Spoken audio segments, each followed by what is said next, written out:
Hello, everyone, and welcome to another Tower Babble podcast. As always, I am Julian Musha. I'm joined by Jeremy Cozier. Hello. And we're going to be talking about Spider-Man No Way Home, the hit sensation at the box office. It made basically its opening weekend projections in like one night. 150 or something? Yeah, it's insane. It's doing very well, and it's third only behind Avengers Endgame and Force Awakens for opening night. And Avatar.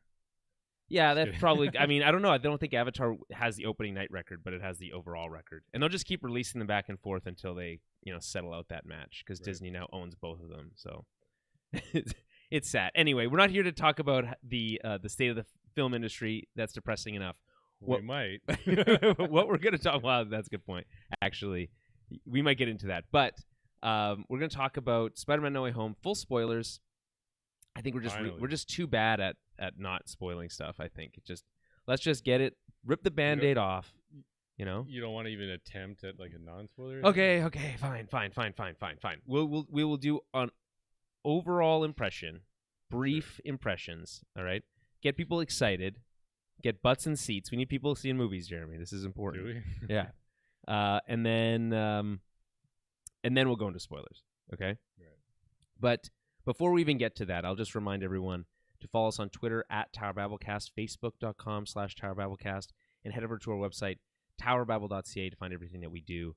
I thought it was Meta.com. Right? No. Yeah. No, it's still Facebook. I refuse, Jeremy. I look forward to meeting you all in the metaverse. Where he completely made me lose track of where I was. Sorry. Oh yeah. So we are live. We're live, which makes that even worse. We're live on Twitch, we're live on YouTube, and on Twitter, which are my favorite social medias, really. Okay. If I had to stack them. It's Twitter what first. Other social medias? Like Instagram? We're not live on Instagram. Why not? I don't think, is that possible? Anything's possible. You're right. We'll work on that. If you guys really want us to go live on Instagram, Jeremy runs a clandestine podcast account, basically. He refuses to associate the Instagram account that has all the cool shit on it. It's already forgotten. Yeah, it's gone. It's gone. But either way, it doesn't matter. What does matter is Spider-Man, everyone's favorite superhero. It seems like. Before we get into our thoughts on this movie, what have been your thoughts on the trilogy as it up till today? So obviously the first two movies, not including this one. They've been pretty cool. Like I definitely like the first two. I guess some of the issues with it were that it had was kind of living up to at least the first trilogy, or just kind of the representation of Spider-Man in movie form. With the ToB Maguire one, Sam Raimi directed movies, and then the ones after. Now, like those ones obviously they weren't able to finish it, but there was supposed to be a third one, right? Yeah, of Andrew Garfield's films. Right. So yeah, the first two just felt like a really cool place to take Spider-Man because he just felt like a kid for the first time, right? Mm-hmm. So I think me and you both agreed that it just really felt like Tom Holland kind of nailed that kid version of 100%. Spider or of Peter Parker. Mm-hmm. And it's just cool seeing like a kind of a longer origin, almost like these youth times. Well, we've seen the like older Spider-Man now like a lot. Yeah. Up till like you mentioned Andrew Garfield, his Spider-Man always felt a little bit more edgy. I remember I heard someone say cool. Yeah, I guess cool. Maybe I would personally think he's too cool for me. He's pointed that out that's a common critique, I guess. Yeah. But he kind of just like snuffs it off. Like he's like, whatever. It's just the way that's just my Peter. Yeah. And then obviously, we had the, like you said, the original trilogy, and he was in high school, but he didn't look like he was in high school. You know what I mean? Right. So neither did Flash Thompson. no one really in that movie looked like they were in high school. But it's a different time. It's a different time. And so it felt really refreshing. So I totally agree with you. I really loved Homecoming. I just think it's just so tight, and like having the Vulture as the villain, and it feels grounded and personal. It's so funny and intense. That one specific car scene that's really intense. Yeah. John Watts, the director, like really tried to nail like the John Hughes vibe. I think he even like made the main cast like watch a bunch of John Hughes movies to kind of get that like that the vibe feel, down. The vibe, Yeah. I think this movie in particular nails it like so well. Like it's especially with Tom Holland and what he's doing here. Yeah. I mean, there's so much weight. So I think what makes Tom Holland Spider-Man so great, and what makes the character Spider-Man so great in the comics, at least for me, was this ability to make carrying the weight of the world on your shoulders seem so effortless, right? Like it was just like part of the job. Captain America kind of had a little element of this as well. It's like, sure, everything's falling apart. Maybe I can do something about it, and I'll work as hard as I possibly can, and I just feel like that's going to always be enough, right? That kind of endless enthusiasm and positivity is what makes Spider-Man for me so exciting. And Tom Holland is just he just always looks like he's just ready for the next thing, right? Bring it on, right? And he nails it in this movie too. I didn't love Far From Home as much. I think there's some really good elements of it, but it's mostly forgettable. In my opinion, it takes Spider-Man so far out of his element, takes him to Europe, and like I just think it doesn't work for me as much. Right. I remember not loving it as much at the time. But what they did with Mysterio was cool. Yeah, I think the most memorable part of that is just the whole Mysterio thing, which leads directly into this new movie. But I think it was a necessary part of Peter's or even Spider-Man's kind of journey, because like around that time he wanted to kind of just leave it be, right? The whole goal was to go on this vacay and just be Peter Parker, and not Spider-Man. So, but it just always follows him, right? So yeah, I think a lot of people are pretty down on that movie out of the three. It has a lot of, like, for me, it feels like it has a lot of that Iron Man 2 problem where it feels like it's juggling a lot of plates. Yeah. Like it has Skrulls in it. This new movie doesn't feel like that at all, even though it's juggling the most things. I'm glad you agree, because it shouldn't work. So let's get into this. Okay. I'll just read the log line here for Spider-Man No Way Home. With Spider-Man's identity now revealed, spoilers for Far From Home, Peter asks Doctor Strange for help. When a spell goes wrong, dangerous foes from other worlds start to appear, forcing Peter to discover what it truly means to be Spider-Man.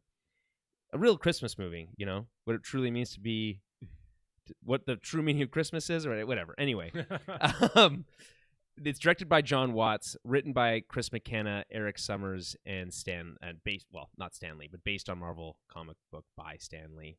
Stars Tom Holland, Zendaya, Benedict Cumberbatch, Zendaya, sorry, and a bazillion others. We're not going to spoil at this point, but overall impressions, Jeremy. Wow.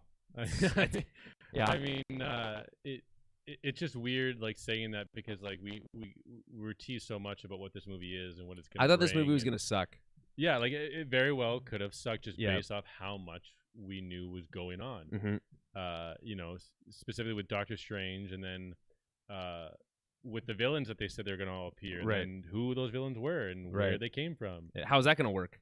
Right. Yeah. And then so just like basically, it's so fun. The entire movie is so fun. It's like you're just so wrapped up in it. Mm-hmm. It's just going, and like Tom Holland is phenomenal in this movie. Yeah, I think there's just some moments where it's like, wow, like that is Spider-Man, that is Peter Parker. Mm-hmm. Like just exudes it makes it.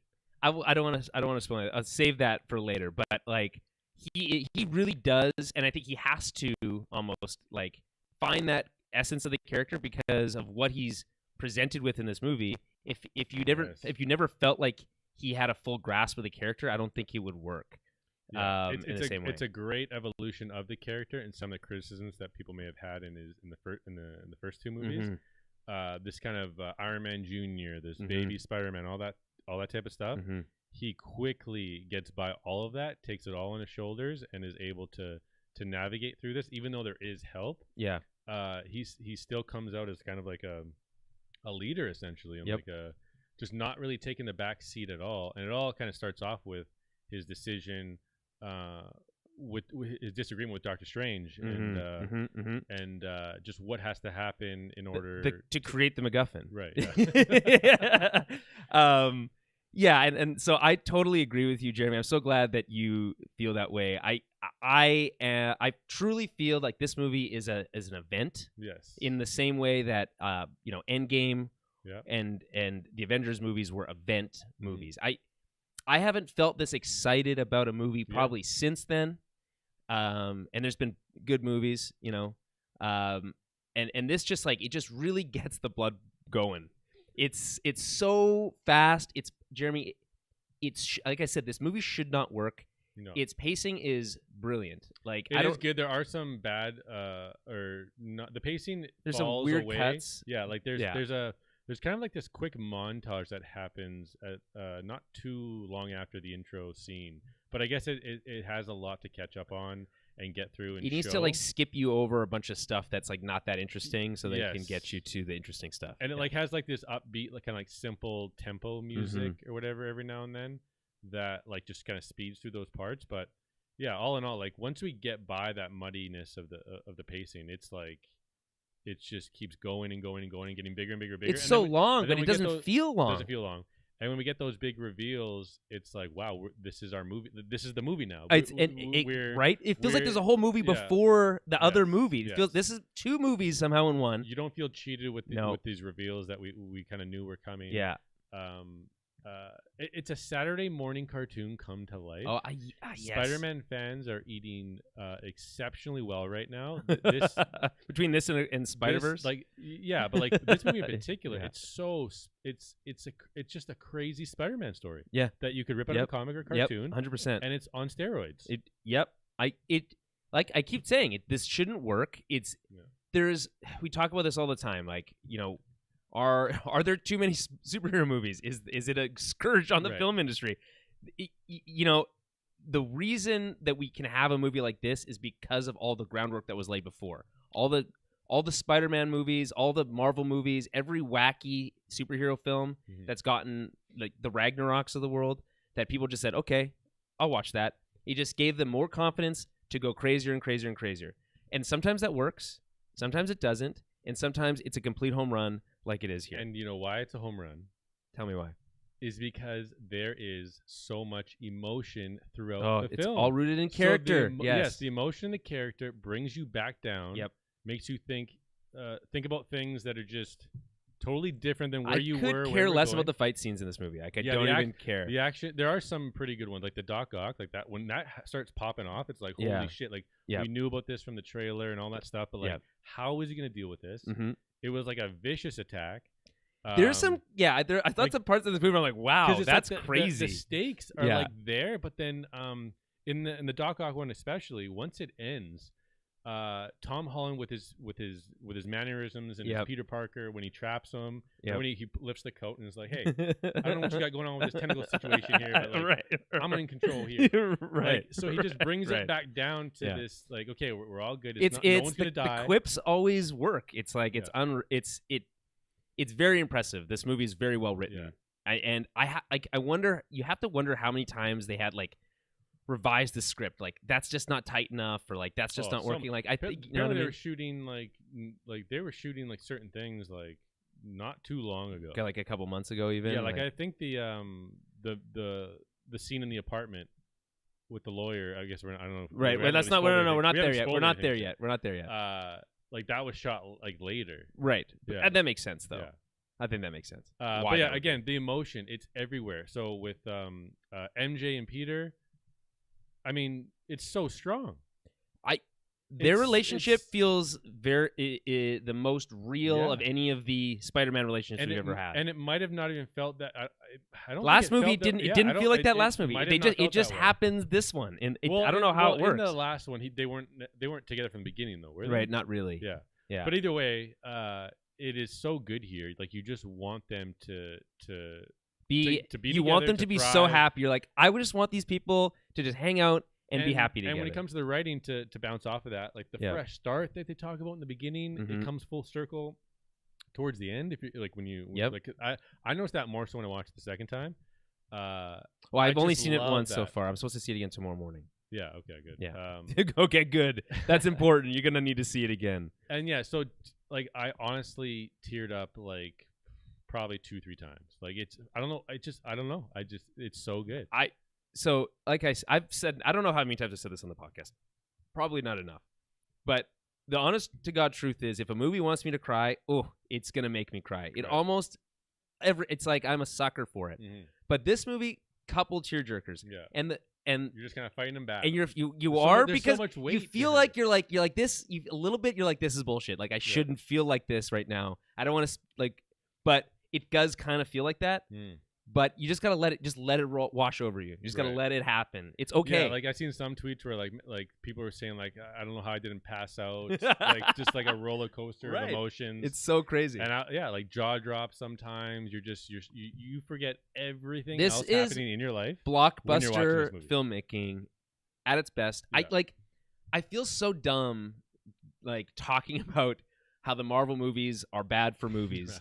and then turning around the next day and saying, have you guys seen the new Spider movie? That it fucks. Like that's... Well, it's different, right? Like, it all stems from Scorsese, right? Cinema, what his definition of cinema. Yeah. Well, because it all stemmed from the conversation, or his opinion on films today. And it's now... And theme parks was what he kind of referred to it as. And everyone got inflamed from that and defensive. It's never stopped now. It's like Scourge on the... It's not necessarily that he was like... saying this is wrong, or this is bad, or whatever. Like I guess he was, because he's all about the art house and like indie films and those to be seen, which this kind of sweeps that away. Well, yeah. But you have montages of the theater literally like cheering jumping up, if that's and doing the wave, right? Like if that's not, okay, first of all, you better not be doing the wave when I'm in a movie. I'm just saying that right now. I don't want a part. I don't want no part of it. I'm gonna be honest. When it happened, it is cool. It's part of the event, all that stuff. I don't like it that much. I'm going to be totally honest. I agree with you. I'm like, guys, we're watching a movie. These actors are not present for these claps. To me, and it's just a big like check mark of like what the fans want, and it's an audible like right. Yes, it's like it makes exactly. It's like exactly. I think that you're hitting the nail on the head there. It's like I would love to clap with you if it didn't feel like I was supposed to clap for this. Like okay, we knew that. Yeah. Okay. Perfect. Right. Yeah. Right. Like we're not going to be like, yes, they did it. It's like no. Like I like the. Ooh, like I like that when they're small. I agree, ones. like or a gasp, like because like that's like a realization good stuff. that everyone's having, but you can still hear what's going on. I mean, there's the claps can let's just say the moment in Endgame when he said when he grabs the hammer, Cap gets the hammer. That's a worthy clap moment, in my opinion, because that's been building up over like 10 years. Yeah. Right. So that's I think that's fine. You but didn't know it was gonna happen too, at all. Yeah, that's a shocker. Yeah. These felt like. We knew a lot of these things were coming. Do we really need to clap? I mean, that being said, there's a couple moments where I'm like, okay, the clap, please continue. The claps are allowed here. But so that's the discourse happening right now. Basically, is people hating on that and how this movie allows it plays on the nostalgia. And then the other people are like, man, just let these people have fun. And I'm totally about that too. Yeah. What does it matter? It's about the theatrical experience. We had a great theatrical experience. There was clapping at ours. I have not seen a theater buzzing like that again since Endgame. It's a visceral feeling, and it feels good when you're a part of it. I will be honest. Yeah. And you just gotta root for event movie making like this to have its place, but not not eat itself alive. Let's not let movies like this be the only movies we get. Is ultimately what we've been saying for a long time. But it's just the more of these that happen, it's just so hard because you can't. They're not all gonna work like this. No. And so what I was gonna say is I just saw a movie, the Ghostbusters Afterlife, which definitely plays on nostalgia. That's its currency, right? But it does it in such a thoughtful and touching way that it doesn't feel gross, in my opinion. And it totally works. And I think maybe the difference is, and I don't know if this is this is one of those things like careful what you wish for, but if movie makers are kind of now understanding the right way to kind of play those strings, it's been really clunky before, right? Like people just banging on drums, like, hey, remember this thing, Now we got a violin, people like playing the strings here, like, ooh, remember this thing? Remember how that made you feel? Remember berries? But in a more effective way. Yeah.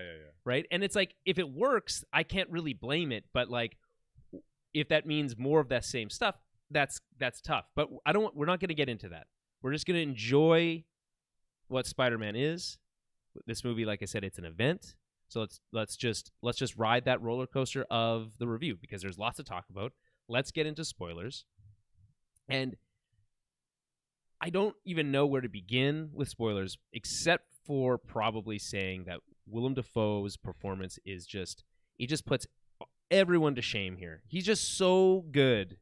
And he's so old compared to you're right, but I wouldn't use puts everyone to shame because everyone's so good. Too. Well, I mean, that's true. Alfred Molina's so good. Oh, he's so good. Yeah, like so I mean, and that's what I mean. Like so even though everyone is having a good performance, as soon as Willem Dafoe opens his mouth, it's like you are just instantly shut out of everything else. You're like, everyone shut up and listen to him. Yeah. Like I want to hear every single thing he has to say. And like, well, he has more of an arc than the other villains. Like they all have a similar thing. It's like they're bad. They're here. Peter understands that he has to send them back, but they die. Right. And then he makes the choice where he's not going to send them back. By the way, when they figure out that problem with the fact that they're like, oh, we were all about to die before we got sent here. Yeah. And I thought that was so cool because it's just like dope. They're like, oh yeah, no, I saw you die. You got like stabbed through the chest with your own glider. Yeah. And then he's like, no, he's recognizing that they're from the same universe. Exactly. Very cool. Super well done for like the first ever multiverse type thing. You have to do that type of explaining, even though we know that Lizard and Electro in the same one. Yeah. They have a little combo. Same with Doc and Sandman and So it's just really Goblin. Well done, like how they integrate all their like relationships and what we know of them pretty seamlessly. Well, and then there's some callback jokes, and I think that's where the kind of like some people might bristle a little bit, where like the memes. I think like some of the so obviously like I'm somewhat of a scientist myself, but it's so well done. It's so funny. It's just well done because like everyone wanted him to say it. It's that line that's like everyone jokes about. It's so funny, and then he says it, and then it got a clap. Yeah. It got a clap, which I was like, that clap was like, guys, enough. Yeah, there's funny shit happening here. Let's but there's other ones like that. I think Electro is really weird for me. I think he's the one character that like really doesn't work because everyone else is just doing the thing that they did in the last movie. We still laughed at him a bunch.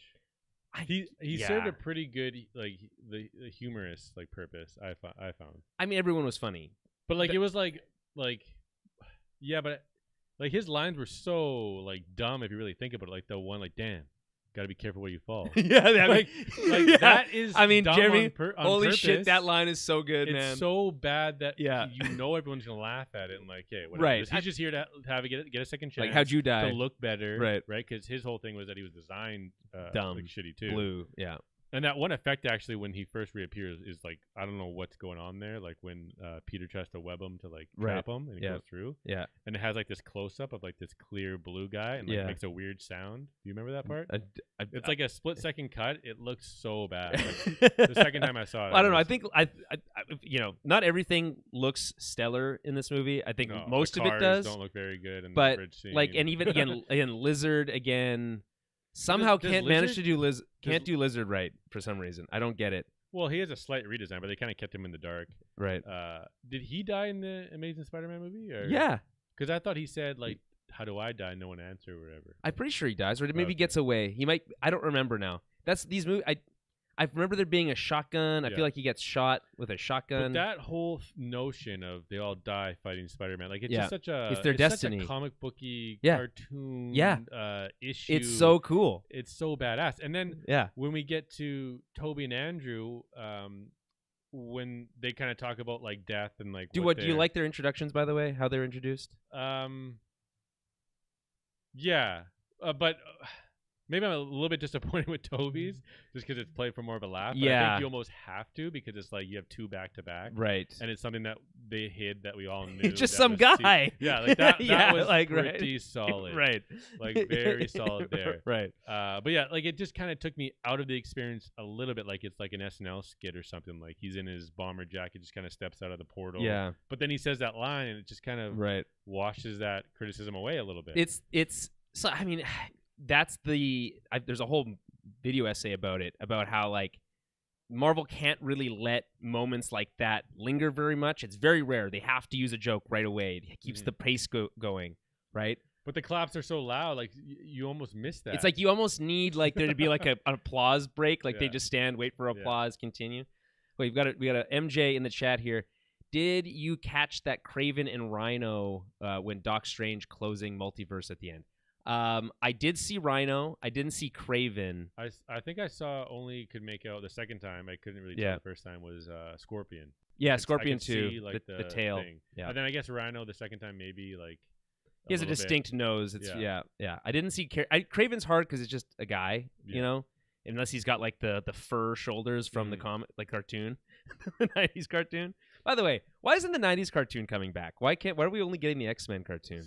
They should do it. Just bring him in. Just bring him into it. And then before I forget, when we're talking about you talked about the intros. I just wanted to fast forward to when they're kind of just kind of coming together and like really trusting each other, kind of bonding over their experiences with death because they each have like an individual one that they all kind of share. Right. When ToB says maybe she didn't die for, or maybe she didn't die for a reason, for nothing, for no reason or whatever. Holy shit, that might be the coolest moment in the movie for me. Like, it just adds that like it lit like. I think I know exactly what you mean, and I'm going to try to describe it. It lifts off the weight of the MCU baggage from Spider-Man, the Tom Holland Spider-Man that we've had, and replaces it all with the weight of, you know, the death of Uncle Ben or the death of, in this case, Aunt May, which is the normal, what we assume, what we kind of always associate with Spider-Man. Like that's his always his struggle. It brought it back down to a Spider-Man. You're like, boom, thing. That's his problem. He has to now reckon with that. Like we know he's supposed to. Yeah. So, you know, it kind of gives you your cake and lets you eat it too. You got 3 movies of Spider-Man, you know, Underoos, all this stuff, Civil War, all these things, right? Yeah. And now it reminds you why Spider-Man works and as a is character. Spider-Man is because Spider-Man. that death is pivotal to it. Right. Because otherwise he would just easily give up being Spider-Man. Yeah. You're like, there's no he's like, yeah, absolutely. Why would I deal with this anymore? Right. And it makes sense too in the multiverse concept that Tom Holland's Peter, like this is his tragic death. I love it. Just because fits the Ben one exists, exactly. The Gwen Stacy one exists, and then they utilize that for them to really just hone in this like spectacle of like these celebrities showing up with these very real deaths that we all felt at one point when we watched these movies. And I honestly, and again, I don't like, I have my misgivings about Andrew Garfield, but his redemption arc in this movie is like pretty, I mean, you could say it's a little forced. You could say it's a little forced. From my perspective, I think he kind of steals the show when the Spider-Men are all together. I think he, like, people are asking it's because for his next movie. It's because he's the underdog Spider-Man. Everyone's rooting for the underdog. And they joke about it here, right? Spider-Man 3 or whatever. Right. He's like, I just fought a guy in a rhino suit. But I found, like, his intro, man, like, the way he spoke and analyzed the situation brought me to his version, that cooler version, and I liked it. He had an edge to it that I was like, man, that is so cool. Like, I don't care what people say. Because now it's a multiverse. You can have different takes, and his take is pretty cool. Yeah, I mean, like I said, I'm all aboard the redemption train here. Like when MJ falls, and everyone was like, there is an audible gasp. Yeah, they're like, oh, he's gonna do it, and then, like they cut the sound, and you just see him, like, dive. It's like, I don't know if it's well done. Like when he lands, like it looks a little. It looks. To me. Yeah, I agree with you. Like, John. If it's John Watts, like some of the choices on like the filmography, there's some odd cuts. It's just not pretty. I don't get why that is. Like.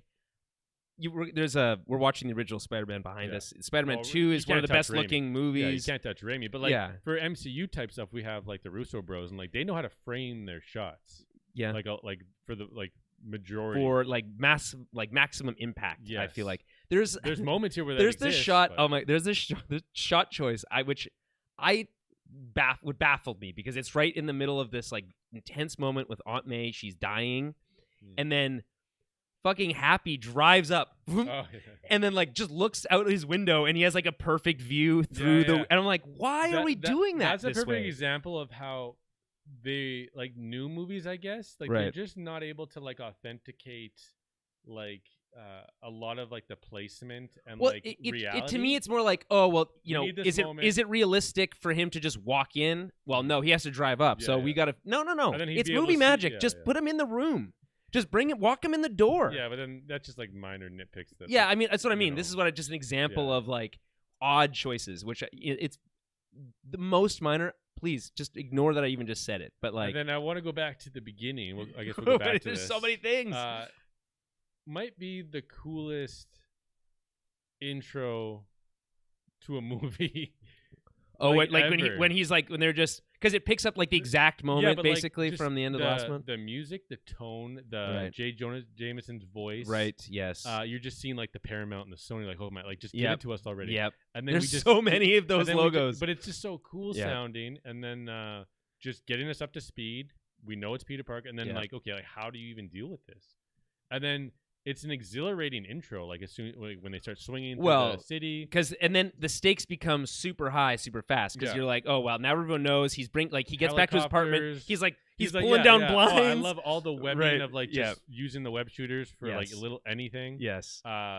The joke in the beginning there when they bust in on the room, like I don't know what to do. Like oh man, so good. Right. I just adore the intro to this movie. Adore it. I just like it's like we know we have so much to do. Let's not slow this down. Let's just go.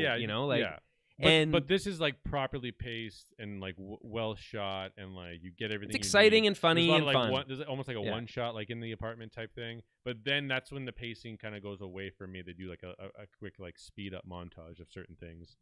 But then it finds its foot. Well, there's that line where it's like. And I guess your legal troubles won't be any, like you won't have any legal troubles, but you're still gonna have to deal with this other stuff or whatever. It's like, so wait, we're just gonna gloss over all this other stuff because, we can talk about it because Daredevil's here. We got that one great scene where they bring in, is it Charlie Cox? Yeah, and he gets a cheer. Which you gotta love to see. You gotta love to see that. He looks like he's superimposed in the chair shot, in the shot there. Did you notice that? Oh, I did not. It's like blurry around him. That's funny. You gotta watch it. Like obviously with this close-ups, it's him. But like it's just a CG background of the room. Like I don't know, but like as soon as he catches that brick, I'm like that's a badass Marvel moment. And then the line, "I'm a really good lawyer," is like top tier Marvel stuff.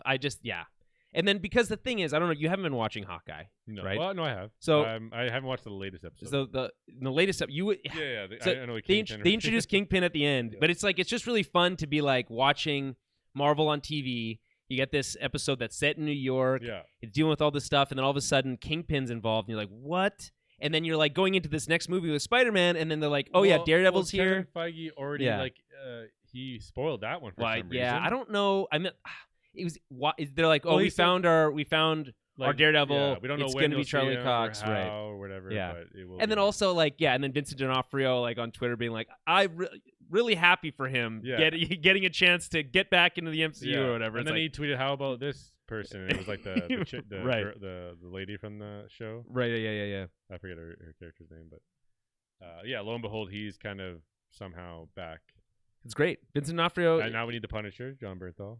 Well, I think by association we'll probably get John Bernthal. Yeah, but John Bernthal's been pretty vocal about like if he's gonna come back, it's not just because it has to be the right script or whatever. I like that. He's it's all respect about the fans that. And like just honoring this character and what he represents. He really likes the character. Yeah. So he doesn't want to just like show up in the costume. I don't think that really happened. So he's not going to do a cameo, but if they had a role for Punisher, I'm sure he'd do it.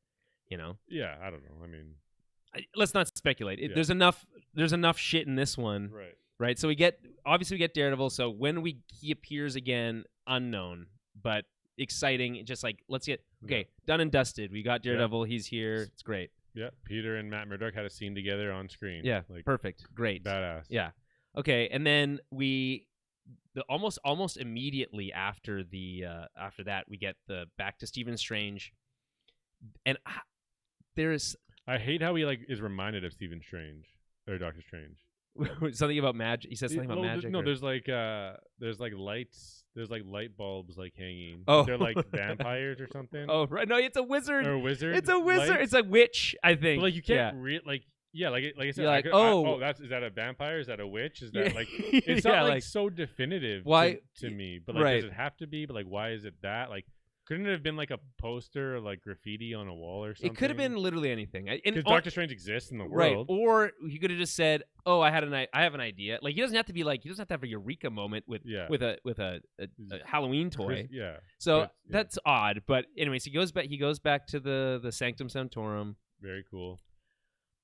There is something about Benedict Cumberbatch's performance as Doctor Strange that I'm hot. I'm constantly hot and cold on it. Yeah, I'm right there with you. There's good. He has great line delivery. Yeah. And then bad one. Yeah. And it's that's he a does strange have the choice. accent, obviously. Yeah. Well, he's doing an American accent. Yeah. Yeah. Even Andrew Garfield sometimes I feel like I can tell. He really he's also British. And then it's his wig or whatever, just some of the light, the lighting, and he just looks cheap. It just looks terrible.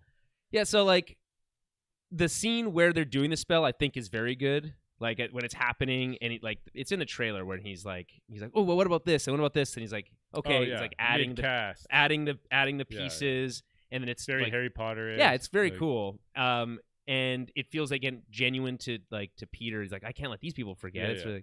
But then while it's getting really bad, they have to double down that the spell is really messed up. Right. While Peter's floating, he's like, oh, and oh right, yeah, right. Make sure that basically. I remember thinking why would he be saying that while he's in space? It's a very bad choice, odd cut. It's not. And it's clearly you could have just put any line of dialogue there. Yeah. But I think they just wanted to make it seem like he's really messing it up. Yeah, he's really. Isn't the line that he's basically everyone who already knows that I'm Spider-Man is Spider-Man. Yeah, right. Before whatever. Right, so that's where the problem comes, I guess. Yeah. So, which is cool.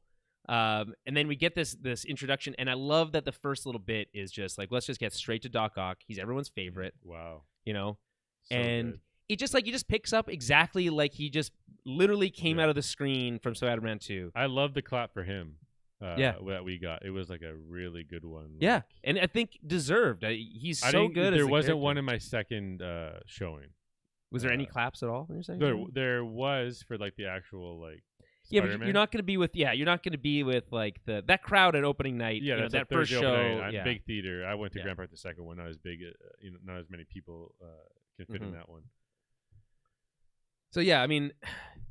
I'm just looking at this picture on the IMDb with Spider-Man with his 4 spider arms that come out of his back, and I just love this. I never thought about that. Because when there's then Doc, he's like, oh, you guys have competition or whatever. I'm like, oh, that's a fun little line to throw in there that feels like it fits, and that's what I talk about. That's good, smart writing. I think it doesn't feel forced. And then these actors that come back, like Melina, they are able to really sell it the moment that he's cured when Peter works on the chip and puts it in his neck.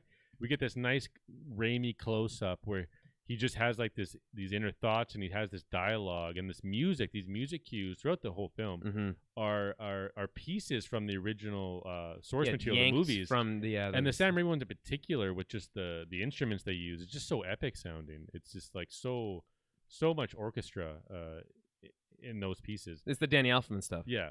But yeah, just he just nails his transformation back. Yeah. To being. I love Otto. The nice Otto. He's so the nicest grandpa. And are they all? They're all digitally de-aged in this movie. Yeah. So well done. It's pretty well done. Yeah. Especially Willem Dafoe, actually. Because I'm thinking man, this guy's so old, but he does not look like that. He looks old, but not that old. And we just go to him Well, we see him like at the end of the Doc Ock bridge scene, which is Yes. just a crazy scene. Yes. And like it looks like you just see this pumpkin bomb Yep. come. And you're like, holy shit! Like how's it gonna get worse, right? Yeah. And then it just like, Doctor Strange just like does something. Obviously, he's got more going on behind the scenes than I think we know. I think there's a lot of speculation. He's dealing with a lot of other shit. Well, like even when Peter took the thing and like closes, like I have to try. Great little end to that whole crazy Inception. Well, sequence. fun when they're like, and they're flipping around and going, and because in the trailer you're like, why are they fighting? You're so interested in that, right? But then he gets them all tied up. But like you see Doctor Strange's face like as it closes. Yeah. The second time I noticed, it's almost like he's smiling or like he just has a different. He's not like angry. Or he's like, this is. I didn't expect this. It's like this is like this is the because. In Endgame, this is the 14 million, whatever. Like maybe he knows something that we doesn't have the time stone. And then anymore. With Ned, who has the ring, like maybe he knew that was going to happen. Maybe he's the one actually. I don't know. I think that's a lot. Well, I mean, to get two Spider-Man into he's not even the Sorcerer Supreme anymore. Oh, on a technicality. On a technicality. Okay. So we Doc Ock. I love what they do there. What do you think about? We talked about like. The MacGuffin, because it really is the MacGuffin for the second half of the movie. Just a literal box it's a device with a button on it. It's a device that sends these villains where they came from, and if they go back, they die. Peter's made the choice that's not happening, so they have to protect it. I just have this, and then his loved ones can press it to save Peter if they want. Like, it's a pretty good MacGuffin. It is. As far as MacGuffins go, it doesn't get much better. And it's just a spell. It's just so funny because it just looks like a fucking stupid box. And they're like it's got the Doctor Strange when we're dealing with the stakes feel so big, and we're dealing with these big villains, and then it's like, don't forget we have this box, and we can just press this button anytime. It's just that to me feels weird, but I don't know how else you do it, so I can't really like get that upset at it. Willem Dafoe, like when he just like they just go to him in that alley, and he's looking at the mask. Oh my god, so sick, Jeremy, because it cuts. It's so cool because it instantly transports. It's like there's Sam Raimi movie. Exactly. It's like we're being. You can see New York in the background, like at the alley. I'm like, oh my god, it's so cool. And then just to have that mask in that conversation, because that's what he did in the other movies, like these choices. But then he pulls a Kylo Ren and then smashes it. Helmet. So I don't know if I was. I thought it was cool. And then he ends up in that dumb like. More comic book accurate costume with like it just looks so silly. Turns out that it was a ploy by Goblin himself, essentially, to get him like close. Fake it out, Yeah, I don't know, because are you telling me that's Goblin the whole time? It's not. I don't think. No, I think Goblin can like turn it off. Like he can watch and then like jump in whenever he wants. Confidence to Norman, because he's always talking about Norman as if he's like weak and all this stuff. So like. And then launched him down that path, and then knowing that he could take over at the right moment. There's something so, even though they keep switching back. We got like good Doc Ock and bad Doc Ock, and then good Doc Ock again. Was like, but he was really good the whole time. I think it's hard to say. Well, no, he was as soon as he got the after thing. the thing, but then he faked when he came it back to fight. You thought that he was fighting against Peter, but turns out he wasn't. He helped cure one of the villains, I think. Yeah, he did. I think I don't remember which one, but you're right. Maybe Electro. Shocker, Electro. Yeah. But the thing with Willem is the scene where he convinces everyone that Goblin is done. He's lost. He's scared.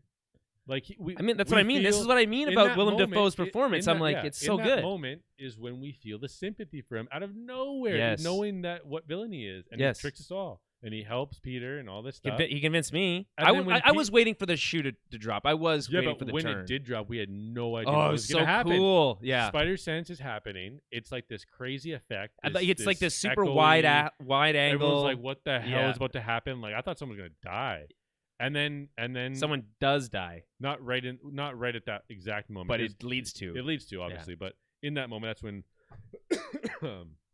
Peter just knows it's the Goblin. He webs up whatever he's doing. That's so cool. Yeah. Because and they've been calling it the Peter Tingle for a while, and that's very funny. But like, let's just call it the Spidey Sense from now on. Right. Let's just get that. We can. I love when Andrew Garfield's like, "Of course I have the tingle." Or whatever. Obviously, duh. Yeah. Also, by the way, when they're making fun of the webbing coming out of his arm, is good. Very good. Yeah, it's a lot of it's a lot of Deadpool. It's knowing humor. It's like we know the shit that people were making fun of these movies for in the first place. And then it's like, what was your existential crisis? Right. Like, and then they double down with the cracking of the back, and like that's so that you would never put that in a movie like this. But then if you do, it's so endearing. You're just, and then all of a sudden, oh, look at them, they're so cute together. That's so, and then. They hug at the end, all three of them. It's pretty special, like the way they pull this off. Yeah, and then there's the nod to Miles Morales. He's like, man, I was just hoping you'd be a black Spider-Man. And like you see Andrew Garfield like kind of do this. He's like, yeah, I get it, I understand. So, back to just quickly on touching on the effects. Some were good, some were bad, but again, those de-aging effects were good because we're talking about Willem Dafoe's performance. His face had to sell so much of that, do so much of that work, and it's like, oh, it's totally believable, it totally works, and there's still there's a whole layer of fucking CG over his face, and it still seems to work. So I've just thought that's very impressive because it falls away from me. I completely forget about it while I'm watching the movie. Didn't even consider it until after. I'm like, wow, that's good stuff. And it's so cool and crazy that Tom Holland's Spider-Man is just fighting these badass villains. They're like Spider-Man versus Doc Ock, Spider-Man versus Goblin. Like, it's just so cool that it's happening. And we're not really questioning it. It doesn't really seem. It seems kind of unfair. Like they've kind of like cheated the system, Oh, because of the technology is advanced. Well, it's like because it just means Peter that takes like over Doc Ock's arms. I think that like makes sense though. Yeah, No, that's not even what I mean. I think that is cool, by the way, because it's like, oh, that makes sense. We've been dealing with this stupid nanotechnology now. Nanotech, so it's like, of course, these dumbass arms aren't going to have anything. Like, that's not going to work against them. But I just mean that, like, what villains did we set up with the Spider-Man movies so far? Vulture and Mysterio. Scorpion a little bit, too. A little bit, but really literally one line as like a post-credit scene. So like, yeah, but at least there were villains that didn't show up again here. Right. So what I'm saying is like, and then they're like, oh yeah, we want to do the big end of the trilogy thing. It's going to be really exciting. We don't really have all the villains to pull in. So let's just use the one. Let's just use the ones from the other movies. So you're talking about. So that's your critique, is the two other villains. Well, it's like it's awesome because they're so cool. Like it's like, yeah, I want to see Green Goblin and I want to see Doc Ock and it's like, Sandman and it's great. Is the worst. Well, you just don't feel like he's just not up to caliber with the rest of them. It's just for me. That's the one like baffling decision. Is bring Sandman. They wanted 3 from each. Yeah, but like this Sandman that like is standing around with Spider-Man and like they're like buddies. Well, no, like, his feet. Like you just feel legs? like you feel like the Sandman from Spider-Man 3 actually looks better than the Spider-Man in this movie. Oh, the effect of Sandman is brutal. Like it looks. It's like, what is this? Toy Story? It looks like Battlefield 2042. Like, what? Like there's no way you thought this was like cool or like, I don't know, man. It's just baffling to me that they went that route. Like, it would have been so much cooler if it was just the actual actor in the green striped shirt. And not looking like a sandcastle the whole time. And it's like they didn't really need to do that because it's like, yeah, I don't know. It's fine. It was funny with the couch joke when he was like wiping the sand away and just putting more. Yeah, that was really good. Yeah. And then Lizard was just always in the dark and then like stayed in the truck for the end. Right, so they didn't have to do the CG on him. It's like and then he's in the truck. He's like, so it begins. Like he knew more than. Yeah, like what are you talking? Oh, like I guess he was like been reading the situation. He's a doctor, or whatever. So it's like Dr. Connors. Very odd there. And then his reveal was like this weird close up of him. Well, here's the thing: you can't give them all the same amount of time you gave Green Goblin, for instance. Yeah. Right. I would even say that I would have liked to have seen more Doc Ock. I feel like even he got a little bit short shrifted. Just overall, like I think it was a decent balance, and I think it made more sense to focus on Goblin rather than Doc. Well, he's a more compelling. Like you have Doc got the action sequence that was thrilling. So like cool. That bridge scene is top notch. It's great. The filmography in it. Well, and then it's the perfect Spider-Man stuff. You got to go save people. Yeah. You got to fight him. Mm-hmm. There's not a lot of crazy tech happening until the end, right? So I really I mean, I just can't. There's so much good stuff to say. Okay, what else is there to talk about? Venom makes an appearance in this movie. That's the post-credits sequence. And yeah, you're right. That is the post-credits sequence. And we have the bartender in that scene. Fun is a character from Ted Lasso, actually, an actor, a fan favorite character. So I was excited to see him. But I think the Aunt May death. Maybe we should talk about that. You want to save the after credit scenes for later? Yeah. Okay. Let's talk about Aunt May. Let's talk about Aunt May. So obviously, I didn't think they were gonna do it. Didn't see it coming. No. They utilize the Goblin again. And the glider's involved, and you see this like vicious... When you see the glider come in like this, you're like, oh dear God. And then like it's a pretty vicious, like awkward looking shot, but you see Aunt May just get it's very brutal. And then when like I was like, oh man, like she's got to be dead. That's what I thought too. Yeah, and then I was like, there's no way. That's essentially what happened. But it was a drawn out sequence where like, oh, like they think they got through it and all that stuff, and it's like a slow thing, and like, man, like I think while it was happening, I could like predict maybe what you would say or what we would say about Aunt May as a whole and this version of it. But again, the multiverse whole thing like kind of fixes that. Sure. And then just like actually seeing them go through the goodbye, because they did have the 2 movies, now this one, and like Tom Holland is just so good, and you could tell he just adores Aunt May. Yeah. And then just his performance, like once she's dead, like how he can't really accept it. Yeah, exactly. Like you got to wake up. Brilliant. Like it's not your typical. The MCU crying. Does not kill characters very often. Let's just make that very clear. It's comic books. When characters die, they often come back almost immediately, or they're just like, like Rhodey when he's just like, oh yeah, I have to fix my legs now or whatever. It's like it's not. It doesn't get played to the right gravitas that like it really should. But then there's the rare ones, right? So there was like this one. Was there a clap when she said the line in our theater? Yes, there was. Like, yes, there was. People clapped. So in my second viewing, people laughed. What? Yeah. Wow. I didn't expect a laugh. They saw it as more like a parody, like of a pandering. like. Do you feel? I didn't feel that though. It didn't feel that way to me. I was wondering about it because I think we knew where we were going with this. Yes, this is his version of Uncle Ben. Yes, yeah. The responsibility line through this crazy story that he's going through. Yes, and we felt that. Wait, it felt earned. It felt earned to me. The emotion, it felt earned, which is surprising, but because the emotion and the performances were just they're so on point. Well, if anything, for me, this feels more earned than a lot of the Uncle Ben stuff we've gotten, because the Uncle Ben stuff has always just relied on shorthand. Oh yeah, Uncle Ben is always supposed to die. You know that's coming. Right. So I will say to that one in defense of ToB and Raimi there. I mean, obviously a sequence that had to happen. Right. They kind of used that whole thing for like stories later on. But there's the scene where ToB has to break the news to Aunt May, where he decides to tell Aunt May what happened. Yes. I think that's Spider-Man 2. It's so good. Unbelievable. Yeah, it's so Raimi good. cuts the music. It's just ToB. And like, that old lady. Like in that, who looks exactly like Aunt May. Right. And he just has this like this tone of voice that's like, I need to tell you something. Like it's so nuts. And like he goes to touch her hand or reach out, like I didn't know what to tell, and Sam Raimi keeps the camera on the she shot pulls her hand away. She pulls her hand away. Doesn't say anything. Did you just watch this recently? I just saw it again recently. Okay. Yeah, but I remember the being like scene. Yeah, like so that scene in particular. I think I saw it because somebody posted it in a Twitter thread that extrapolated a segment out of the IGN review of this movie. That's so insane. So no. Maybe I didn't phrase that right. So it was an extrapolated portion of the IGN review, right, where it said that the previous movies relied heavily on like thwip thwip bang bang, right, or whatever, like basically saying they're more like action whatever. Comedies. Yeah. And then someone posted that scene right under it, right, and you're like, and I watched it like, again. Bullshit. She could be whatever. The reviewer could be referencing like a different like portion. Well, they're saying those old movies did that.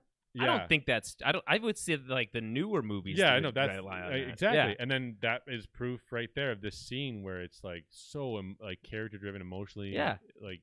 So devastating. We just keeps coming back to the fact that like I'm trying to like put myself into like the mindset of like in the writer's room and like how you even come to a conclude, like how you even make this story work at all.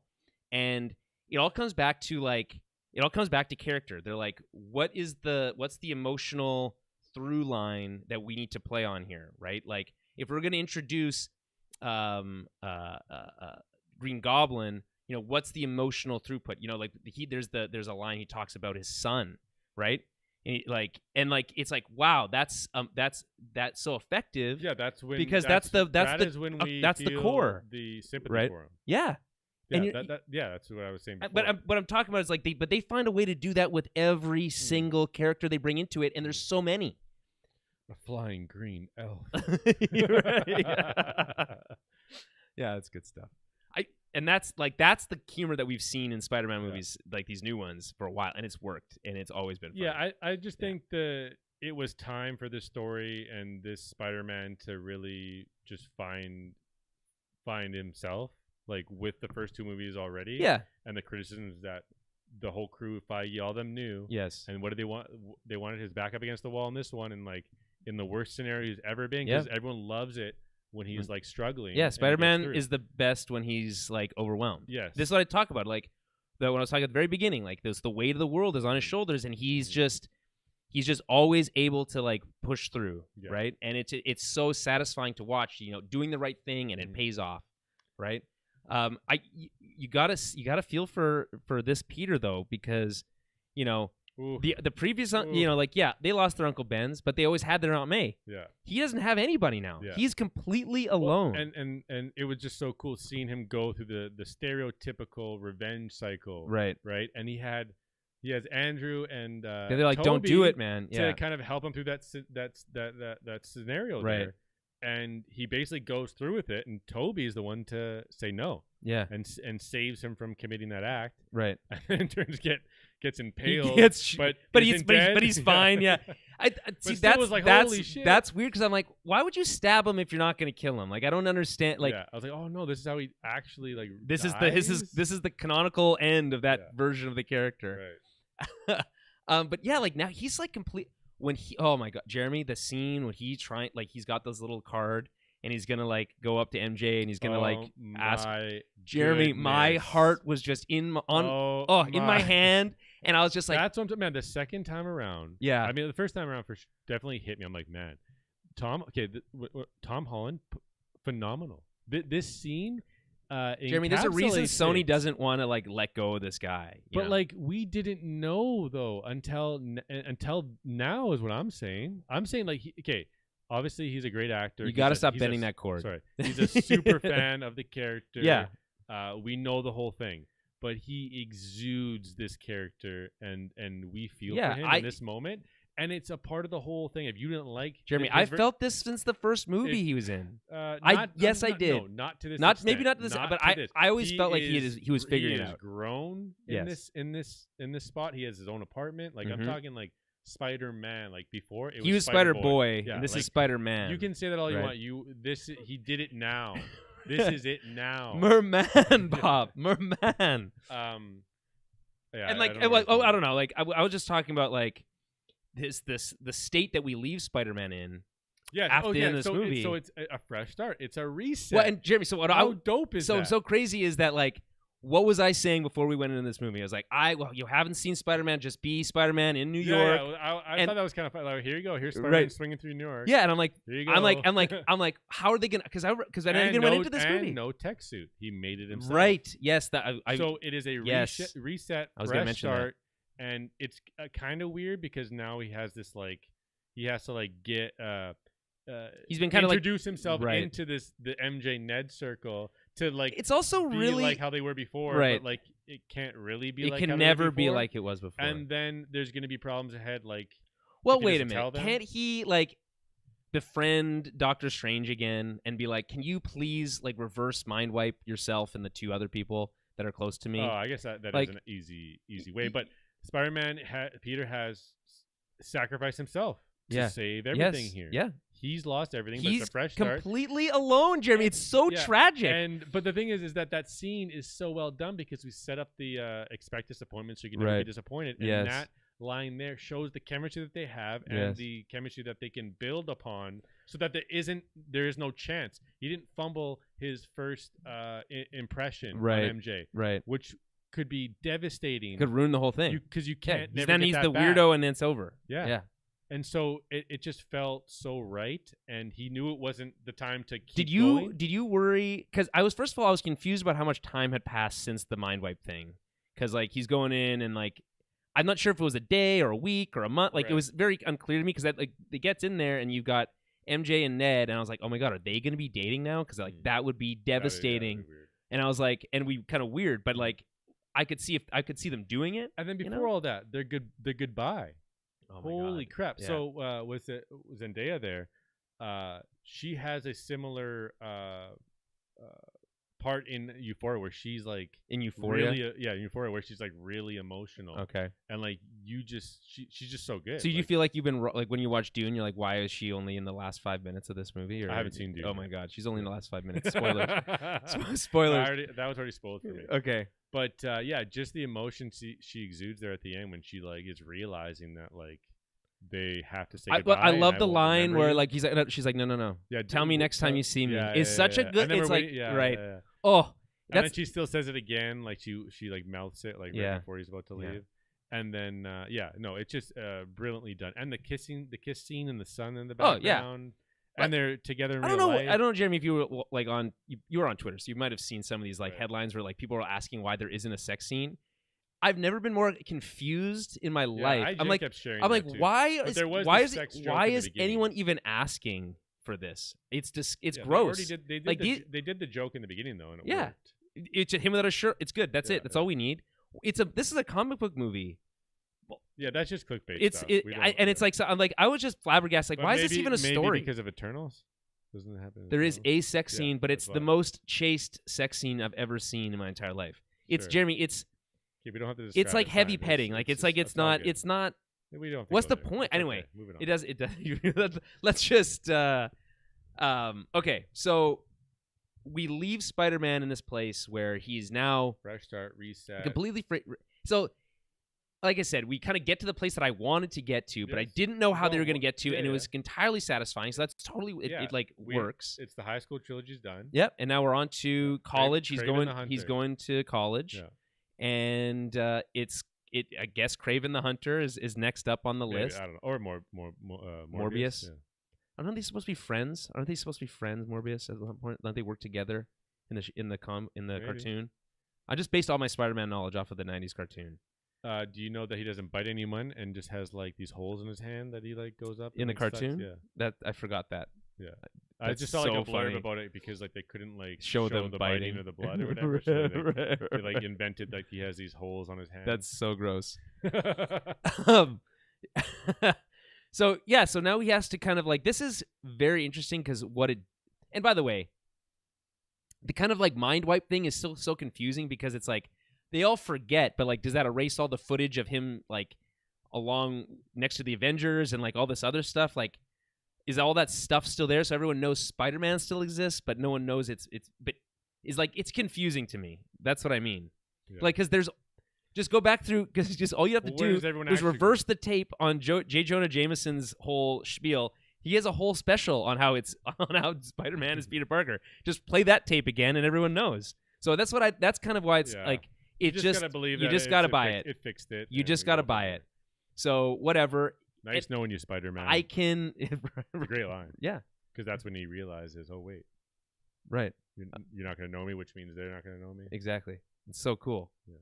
And so it puts us in this place where I think it's probably it kind of sets the MCU into a place where it hasn't been in a long time, where things are a little bit more disconnected. They're not as I mean, sure, there's a lot of characters here, right? But ultimately, MCU tie-ins. It's Doctor Strange and Wong, and that's it, basically. So, like, this is self-contained Spider-Man stuff, and now it's even more self-contained. Spider-Man doesn't even know these people. I mean, he knows them, but no one else knows them. Which, by the way, is even weirder, because now you have to deal with that problem. And every time he meets somebody he already knows, he has to kind of play it like he doesn't, which is now a whole other, like, layer to the whole thing, which is unfortunate, but it's just part of it is. Nobody else really matters except for MJ and Ned. Well, and Iron Man's dead, so that's, yeah. Happy. And then the whole thing will be like, how does he make MJ fall in love with him or whatever? Like, the balance between Spider-Man, does he let her know that he's Spider-Man? Because last time that happened, so he's probably going to have to keep that secret for a long time. Right. And then that'll cause the issues that ToB had to deal with in his movies. The classic, of not being the able classic to show up. two-person, yeah. I gotta go. Right, like, I yeah, can't be always there. running late for Yeah. things, yeah. And then Having those having struggles, papers like this all the Yeah. time, like oh, I just too much. He's gotta you get know? a job. Yeah, he's gonna be. So it's exciting for sure. Do you think he's gonna be a photographer for the Daily Bugle? I think he'll deliver pizzas first. What's the line for the Just kidding, movie? You can't do that. What's the line for the movie? He says, like, "Hey, this thing's cold," or whatever he says.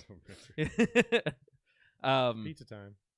So, is there anything else you want to touch on? Like, I feel like we could just go forever. Like, I feel like we could just keep talking. Yeah, no, it's a Saturday morning cartoon. The comic book all come to life. A great Spider-Man story, adventure.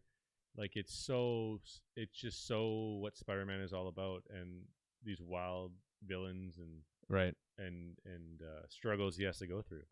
It's so cool. By the way, the Flash Thompson in this one, like the way that they comes full circle with him, like pretending to be his best friend, and then like having to convince him to fine, I'll call you my best friend or whatever. That was funny. The close up when he says it quietly. He's like, you know what I want. You know what I want. You know what I want.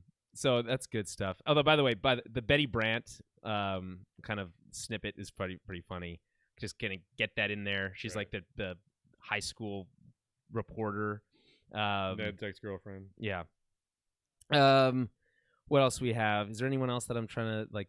Obviously, we could just talk about J. Jonah for a second. Great to have him back here. Obviously, what a surprise at the end of the last movie to kind of get that and be like, wow, that's exciting. How are they going to make this work? And then to have him back here, kind of playing Rush Limbaugh, is really brilliant, because it's like that's who he would be. It was so, yeah, for sure. And it was so cool that scene where like everything is just like Peter's just there in the rain, like the rain is just falling on him, and he's watching like. My God! The new reality I thought that was so beautiful, because it just looked like a frame, right? Like a full page spread out of a comic book, and it looked like J. Jonah was just like in the Matrix, like just like in control and like manipulated everything, and he's just, what is he supposed to do now? Well, just everyone, he's, he'll have to earn back everyone's trust one person at a time, like like Spider-Man always does. Mm-hmm. Yeah, and which is it's so good, because he's always, like, what we've seen in the MCU so far has just always been these larger than life stories, and it's like ultimately Spider-Man's always best when he's just like trying to help one person, or like trying to. He has one thing, and then just things keep stacking on top. And this is just putting us back in a place where those things can happen again. But still felt like a world-ending type thing, though, because you had the other two Spider-Man and all these villains. Yes. Yeah. And just such great interactions with all of them. Like when they're all scientists, which is really cool to see. Like ToB being a scientist and all that stuff, and like that joke with Ned and like, did you have a best friend? And like. Just a callback to Brendan's he's like, oh yeah, he died. Yeah, he died after trying to kill me. Yeah, no. I mean, like, then you get the meme of them pointing at each other in there. I missed that.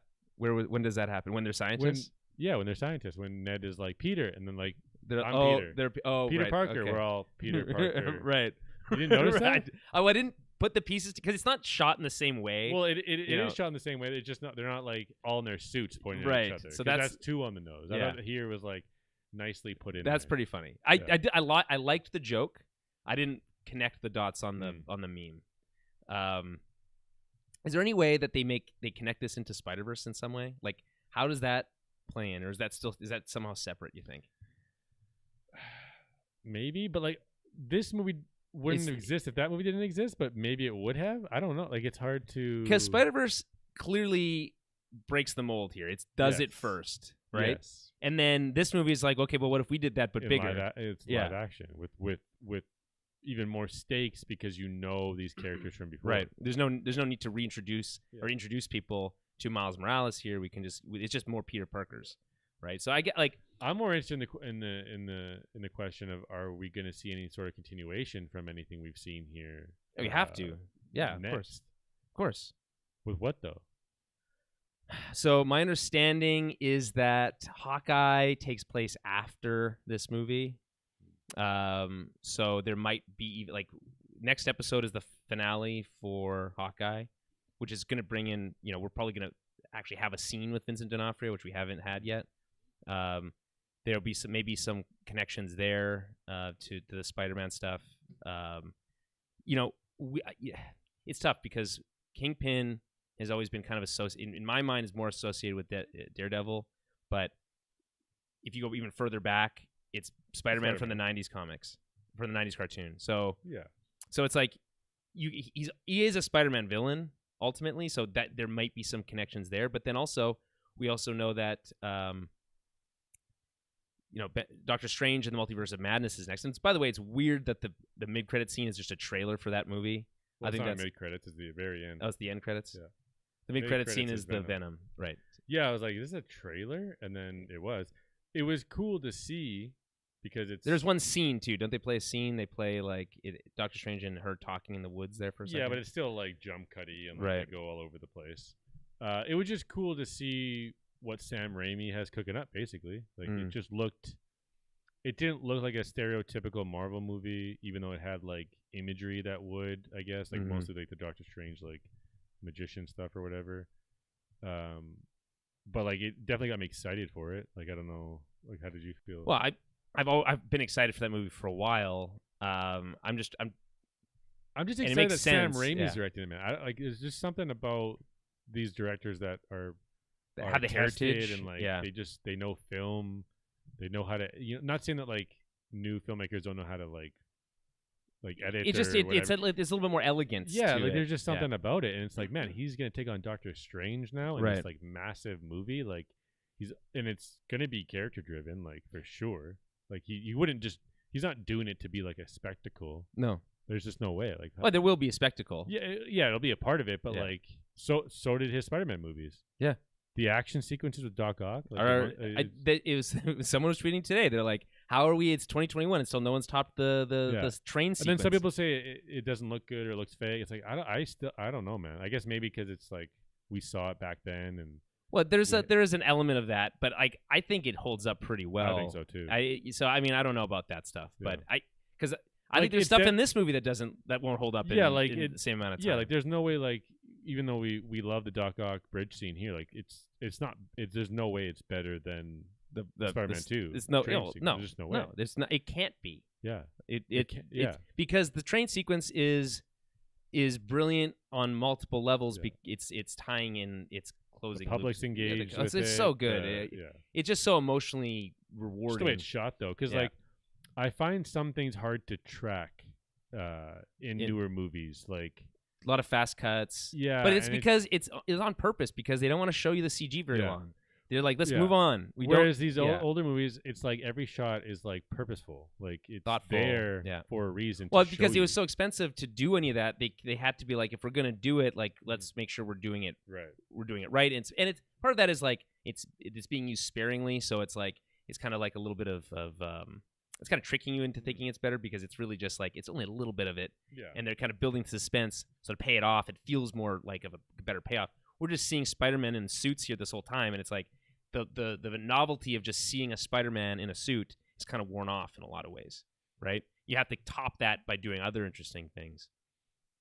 I'm looking at this photo here of when Doctor Strange kind of like separates Peter from his corporeal body, and he's like he's swimming back. Nobody laughed in my second viewing on that. I thought that I don't know. It's hilarious. Like, because and it's also while he's trying to grab the box and his hand is like that's moving never away. explained, right? No, he's like, how are you doing that? He's like, I don't know, and he just does it anyway. So that's kind of cool. It's super cool. We don't really get an answer for that. Well, I mean, it's probably a spider sense thing, right? And the way it ends, where he's like, "That is the coolest thing that has ever happened to me, but I'm still gonna need that box." Yeah. So yeah, I don't know what more to say about this movie other than it's essentially a miracle that it works as well as it does, despite like let's put it this way: this movie does not work on its own in and of itself. It would be very clunky. You've never seen the original Spider-Man movies, you'd be like, what is happening here, right? Like, even if you hadn't seen the previous two home trilogy movies, you might be like even more confused, right? But like, no one's coming into this movie like that. But it'll still somehow be the most highest grossing movie of the year. And then when ToB and Andrew are they got the mask on and they're doing their thing, they're fighting, like ToB's fighting Sandman and Andrew's fighting Lizard, and it's just like, holy crap! I would have liked. We're getting their sequels in this movie right now. I would have. I was interesting to bring that up because when I was watching, I was thinking I would have liked them to have like switched off and like had, because we already had, of course, they did. ToB fought Lizard. Which right. I I was getting. Then ToB was fighting Sandman, and all three of them had to like work to like get the MacGuffin cure thing. Right. And like Andrew like throws it, and Tom throws it, and like ToB catches it and sets it off. Like Right. they all work together in crazy ways. And when they all like jump off the thing and like start swinging around, like that's an incredible moment. By the way, when they Then get caught, they're webbing each other. When they get caught on, they're like not good at working as a team. They're like swinging and their webs yeah. get caught. I'm like, oh, I wouldn't have thought of it. Like there's certain moments in the movie where I'm like, oh, that's so smart. Then they have a crazy like pep talk thing where they talk about how none of them are used to be on a team except for Tom Holland Spider-Man. Right. So he has that leadership quality Right. that comes out for these other two. Well, and it's like more like ancient, and not it's ancient, but like they're just not. have more history. They're older, they're more experienced, but they're not used to working on a team. Yes. And so he's like his specialty is organization. And then when they're like swinging with each other and like they like bounced off each other and like webbed and like pulled each other. It's so cool. And I like the joke before that too when Toby's like, I'm still wrapping my head around how you fought a alien in space, because then it really puts your mind back to 2002. Right. When that wasn't even like you're not a space for a superhero movie. Right. No, that doesn't happen. Yeah, we don't do space. We don't do space. It's too weird. Last time we tried to do space, we ended up with which X-Men movie had the weird space stuff? Oh, the last one. Phoenix one. Yeah, the Phoenix one. That which is not a great joke, but that movie is brutal. So unfortunate. Speaking of which, X-Men. We're now in a place where the universe, I think, is ready for X-Men, and I think it's going to be explained. I think it's going to happen in Multiverse of Madness. This is my theory. I think we're that close. You give Sam Raimi the first crack at X-Men. Yeah. And it's the end of the movie.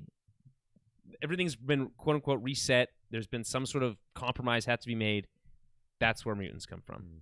That's how they appear. Oh yeah, you got Wanda in there, so that makes sense. You have to, and I think the thing that how X-Men has to work is that it has to feel like they were already there, and the multiverse is the only way to do that.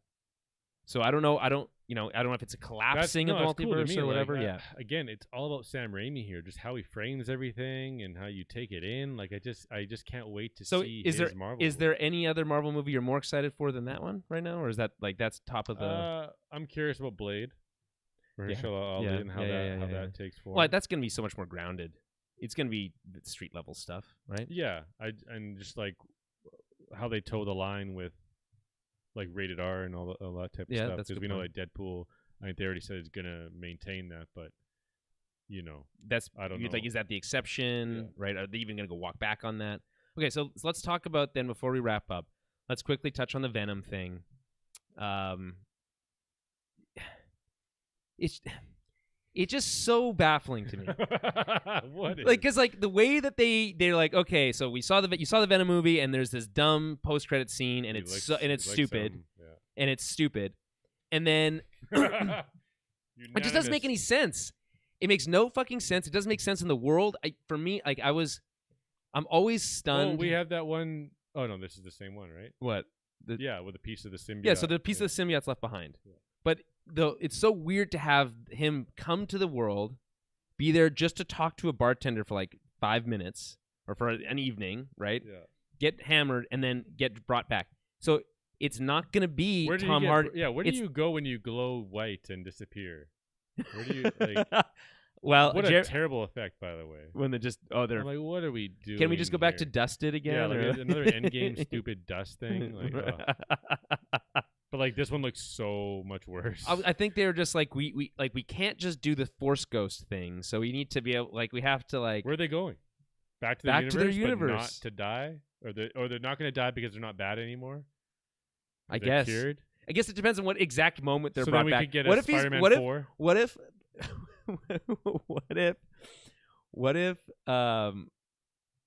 Green Goblin's brought back and he's like, I'm cured, and then gets stabbed through the chest anyway. Or like Doc Ock's brought back and he's like drowning anyway. Yeah. By the way, the power of the sun in the palm of your hand. Great I love stuff. As soon as he said that. Yeah. And then he says it again later with the arc reactor. Yes. But is there any reality where ToB or Andrew they just get their own movie? No. Again? No. No. How? Why? How? Why would it happen? What do you mean? The multiverse is a real thing. So let's just okay, well, hey, let's do. We're gonna throw out Spider-Man 3. We're gonna start fresh from the end of Spider-Man 2. No, you can go after Spider-Man 3. Oh, I don't think ToB. You can't reset. I'm saying that Andrew needs Amazing Spider-Man. So you need an Amazing Spider-Man 3 has to happen. I think so. Yeah, ToB's too old to play Spider-Man now. Well, he had 3 movies. It's all good. Well, the third he one basically sucks, died though. here, but didn't really. It's so. He's like, I've been stabbed before. I'm like, you got stabbed through the chest. Like, what are you talking about? That is, and then he's just standing there like this, like, oh, like I'm so much pain. He's like, I'm hurt, but like, there's no blood. There's no blood. We can't do blood. Yeah, it's PG-13. It's dumb, but okay. So turns out it's not gonna be the Venom like we've had fighting Tom Holland Spider-Man. It's gonna be a different Venom now. We're gonna get a different story. What do you mean? Well, he leaves a piece of the symbiote behind, so it's gonna. It won't be Eddie Brock. It won't be. It can't be. Or it will be this version. This universe is Eddie Brock. Feige said that Eddie will be, or Tom Hardy will. He has to come back to collect that one piece. He's like coming.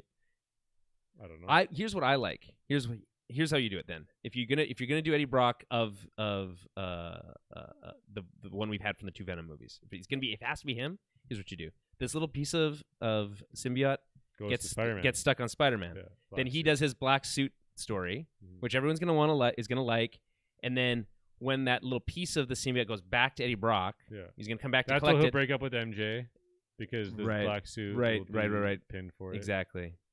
So he's back to MJ at that point. Yeah, at that point, yeah, we need another movie where he's like. So we're not even gonna touch on this the symbiote stuff for like 2 movies. We can't. You have to be patient. Kraven the Hunter is being set up. Okay. I don't know. I'm wondering if you introduce this black suit in the first one at the end, and then you don't pay it off until the next movie. Could you do that? I think the next one will be a Kraven movie. Great, love it. Then no support, because otherwise it doesn't work. Yes. Yeah. Then Venom. Okay. And then probably another team up. No Way Home. Some Scorpion's going to be involved now. Yeah. Hobgoblin could potentially be involved, and Carnage could potentially be involved. And you have a different Sinister Six. That's a good point. Vulture could come back. Wow. On the 6th movie. I would love to see Vulture come back. 6th movie. Of course he's going to come back. Of course. Well, he's already come back. He appears in Morbius. Yeah. Which I guess, does that now clear up? It's still confusing. No, because it's still confusing. On Twitter at the end of Homecoming, Vulture reveals the identity of Spider-Man to someone. Yeah. I think it might have even been Scorpion. It was to Scorpion. Yeah. Now with the Doctor Strange making it so that information that person doesn't exist anymore. Right. So he's like, okay, well then that means nothing to those people, so whatever. They all go back to not knowing who it was. Right. So Vulture comes back. He doesn't know. But then he's going to show up in other Avengers movies, maybe, or maybe he's taking a break. Can Vulture come back? Can Vulture come back being MJ's dad again in that way? MJ's dad, right? I don't think so. Was it? That's the whole car sequence. They're on their way to. Was he with MJ or somebody else? Oh, you might be right. I can't remember. I don't remember. I feel like it should be MJ. I don't think it's MJ's dad. I don't know. Maybe I'm wrong. I don't know. We'll never find out. There's no way to know. I'll look it up later. So yeah, I guess I don't know. There's just so many possibilities, so many places where it can go. Any final thoughts? Any last thing you'd want to touch on? I feel like I'm forgetting things. Like I'm gonna watch it again, and be like, oh, I want to touch on that, or I want to say, I want to comment on this thing, but I'm not gonna remember. Yeah, we'll have to circle back. Yeah, like I just want to reiterate, this is just a comic book, Saturday morning cartoon, Spider-Man adventure come to life. It is just so representative of Spider-Man. Tom Holland is just phenomenal. Like it can't be stated enough. Like he's just incredible in this role, and then the emotion that is weaving throughout this film just really sells everything and keeps it together. It grounds the whole thing. It wouldn't work without it, and it's like I keep saying, it's a miracle that it works in the way it does. I think it's a masterpiece in its ability to juggle these multiple ideas, but then ultimately bring it back to one core concept. Yeah. Who is Spider-Man? Yeah. That's the that is what this movie's about. The balance here is astonishing, really. Right. Like it's to bring it to like to do what they did to Tom Holland's Spider-Man is like, it's heartbreaking, but it feels like the right thing to do. Mm-hmm. What a weird thing! What a weird place to put somebody when you're thinking about it. It's like I feel good for him and I feel bad for him. I just feel so at this point attached to Tom Holland's Spider-Man. It's like, I know he's talked about he's like, I don't want to play the character after 30. And he's like 28. Well, he's even talking about taking a break and starting a family, which would be with Zendaya. So can't blame him. Right. I mean, yeah, and I understand. Listen, I understand. Right. We all understand. Yeah. Right. But like, Amy Pascal and Kevin Feige are gonna send him a they're like his dump payday, truck. Yeah. If it hasn't been there already, is they're beep beep. yeah, beep. Right, They're backing them up the right Brinks now. truck. Yeah, I understood. Yeah. So yeah, I just need like, we got to see the Daredevil Spider-Man team up. You know, we have a shiny blue and red Spider-Man suit now. Yes, the one that he made. Little spandex. Yeah, it's great. Yeah, and not the best like swinging shot towards the end, but listen, let's not be griping here. I don't know. It's not as good as the one. What is it in Spider-Man? The end of Spider-Man 2. I think both the where they like opens the window and he's like out the, and it's like, oh. By the way, the apartment. But I liked how they like went in on the eyes and like had like the classic kind of the. So his eyes aren't going to do the thing anymore. They're like, we're okay with them not having the emoting of the eyes anymore. Maybe he's still he has to still do that. He's gonna still put that in there because he still has that piece of his suit. Yeah. Okay. I think so. Right. Because it's all about the focusing thing, right? Like he needs to do that for like his spider vision. I don't know what you're talking about. Okay. Watch Homecoming. So. Because he made his own like goggles. Right at the beginning, they have the goggles have the thing. Yeah. Right. So okay, maybe, but they didn't do it with the throwback Spider-Man. So. I can understand them being like, that's cool. Yeah, but it always kind of looked weird. But not for ToB, I think mostly for Andrew, because it was such like a bulky looking white thing. Right. You could tell it had like a sphere to it. It was very... They wanted posters where you could get as close to that thing and see the texture of it. Yeah. Yeah. It's just not a good it's too shiny or something. Well, I think the poster for Spider-Man 2 is like the half of, or maybe it's the first one. Oh, no, the Spider-Man, the ToB one is fine. Oh, you mean Amazing Spider-Man 2? Yeah, I think so. Yeah. It's just like, it's too dark. Like the blue is too dark, and they're trying to be edgy. I would have liked a little bit more ToB in the suit doing some stuff. Like there's just that one moment where he's fighting Sandman, where he screams and like you just see it's like we're back. Like it's happening. He's Spider-Man again. Yeah. Like, this is so awesome. Well, and also it's like you don't need him in this. It could be anybody in the suit. That's the best part of that. But I liked how he kind of took a back seat to both of them. Which I think was the right choice. He's playing like the older brother. Yeah. Like, I've been done that. But it could have been like the opposite, to where like he had to have like the best moment to shine. But I think they kind of gave that to Garfield. From my perspective, or my opinion, I just think he nailed. Well, that's what I said before. I think he's got the best like arc of all the between the two of new Spider-Man, old Spider-Man, whatever. He's got the best arc because like ToB shows up and he's just kind of like. He is just kind of some dude. He like shows up and he helps synthesize a cure, and that's about it. But then before that, they were saying like, yeah, when I got here, like, but they were like, where were they right before the portal opened? Because didn't they say they had some sort of sense of like something weird? They were, yeah, and they got transported into some other part, into a New York. He said he was like looking for him or something like that. Didn't he? It's so. Well, I mean, I think he saw that there was like. He's like, I think he says that Peter Parker was revealed, and he saw a picture of it, and he's like, "That's not me." Oh, and he's right. And he was looking for him. But don't think about that part. Yeah. Just they're just there, and then they're like, it's a Spider-Man party. Okay, so yeah, my final thoughts. I basically, like I said, I'm on your page. It is a Saturday morning cartoon brought to life. It is a comic book brought to life in its truest form. It's all of its wackiness, right? But what it's totally nailing here is something that some of the MCU movies have been lacking, which is that emotional core. And I think maybe they're learning that. I'm hoping that maybe this is a lesson that we're learning here. If we're going to use these nostalgia plays, that there's got to be more to it than that. It can't just be that. It comes down to the actors too a lot. The performances are very, very good. I mean,